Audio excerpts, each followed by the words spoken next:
For 6 months, an American police detective couldn't explain why the exact same houses kept getting robbed, on the exact same night of the month, in 3 different neighborhoods, miles apart. No connection. No suspect. Until one small detail cracked the entire case wide open. This is the story of Detective Ray Morrison, and the case that changed how his entire department looked at crime prevention forever. Detective Morrison had worked burglary cases for 12 years. He thought he'd seen every type of break-in there was. Then the reports started coming in. 3 houses, 3 different neighborhoods across the city. Different families. Different income levels.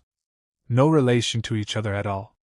But every single time, the break-in happened between 9 and 11 p.m., on the same date each month, and nothing violent ever happened, just precise, quiet theft. In and out in under 6 minutes. "Whoever's doing this isn't new to this," Morrison told his partner. "This is someone who's done their homework. Here's a fact most people don't think about. Most burglars aren't breaking down doors in the middle of the night. Studies show the majority of home break-ins happen during the day, when houses look empty, and the biggest giveaway isn't a broken window. It's a predictable routine." That last part was about to matter more than Morrison realized. Reviewing the case files, Morrison noticed something odd. All 3 homes had recently posted about being away, vacations, weekend trips, on social media, days before the break-in. It wasn't a coincidence. It was a pattern.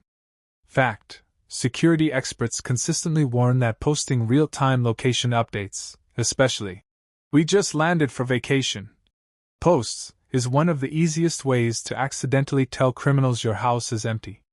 It's not about being watched by someone specific. It's that public posts are, well, public. Morrison had his first real lead. But he still didn't know who was watching these accounts, or how they were choosing their targets. Working with cybercrime, Morrison's team traced the fake company back to a self-storage unit on the edge of the city, rented under a false name. Inside, they didn't just find stolen property.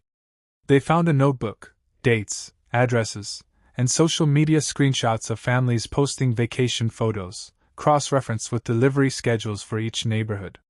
This wasn't random. It was research. The suspect had built an entire operation around public information people freely gave away, combined with predictable patrol timing his team had quietly studied for months.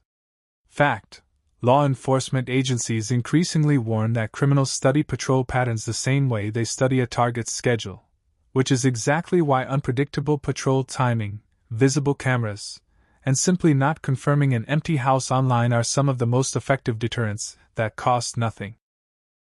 Using the storage unit's access logs, Morrison's team set up surveillance and caught the suspect returning to collect more equipment. No violence. No chase. Just quiet, careful police work, built one detail at a time.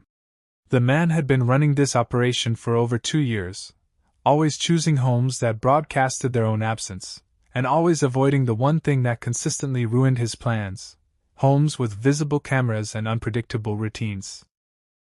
"People think criminals are watching them personally," Morrison later said. "Most of the time, they're not. They're watching patterns. Break the pattern, and you're no longer an easy target." The case became a turning point for the department. Morrison started running community safety sessions, sharing exactly what this case taught him. Don't post real-time vacation updates publicly. Wait until you're home to share the photos. Vary your routine when possible, instead of leaving and returning at the exact same time every single day. Visible security cameras and simple deterrents, even fake ones, dramatically reduce the chances of being targeted, because most criminals choose the easiest option, not the most rewarding one. And trust unusual patterns, even small ones: a repeated vehicle, a stranger who seems too comfortable, a delivery that doesn't quite add up. None of this required expensive security.